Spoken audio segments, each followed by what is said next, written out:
விசித்ராமா நேற்று எலிமினேஷன் ஆகிட்டாங்க. அவங்க எலிமினேஷன் ஆனதே பார்த்தீங்கன்னா ஒரு அன்ஃபேர் எவிக்ஷன் தான். அதுக்கப்புறம் பார்த்தீங்கன்னா அவங்க ஃபஸ்ட்டு இன்ஸ்டாகிராம் பேஜில் இந்த ஒரு போஸ்ட் தான் போட்டிருக்காங்க. நேற்று வந்து பார்த்தீங்கன்னா ஒரு சின்னதாக ஒரு பார்ட்டி மாதிரி வச்சுருப்பாங்க போல இருக்குது. அவங்களுடைய வெல்கம் பார்ட்டி அது நல்லா வந்து சிறப்பாக போயிட்டுருக்கு போல இருக்குது.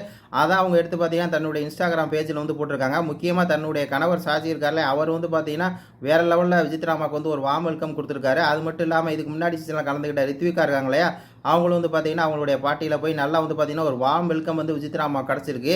விசித்ராமா எலிமினேஷன் ஆனது பார்த்தீங்கன்னா ஒரு அன்ஃபேர் எவிக்ஷன் தான். திடீர்னு பார்த்தீங்கன்னா ஏதோ ஒரு காரணத்தினால பிக் பாஸ் வந்து அப்படியே தூக்கி நீங்கள் வெளியே போங்க அப்படின்னு சொல்லி தூக்கி போட்டாங்க, ஒரு அன்ஃபேர் எவிக்ஷன். அதுக்கப்புறம் வந்து பார்த்தீங்கன்னா அவங்க போட்டிருக்க ஃபஸ்ட்டு போஸ்ட் இதுதாங்க. இதுக்கு முன்னாடி அவங்க போட்டதெல்லாம் வந்து பழசு, அதெல்லாம் எடுத்து போட்டு வந்து பார்த்தீங்கன்னா ஆஃப்டர் பிக் பாஸ்ன்னு போடுவாங்க. இதுதான் வந்து பார்த்தீங்கன்னா ஒரிஜினல் வீடியோ.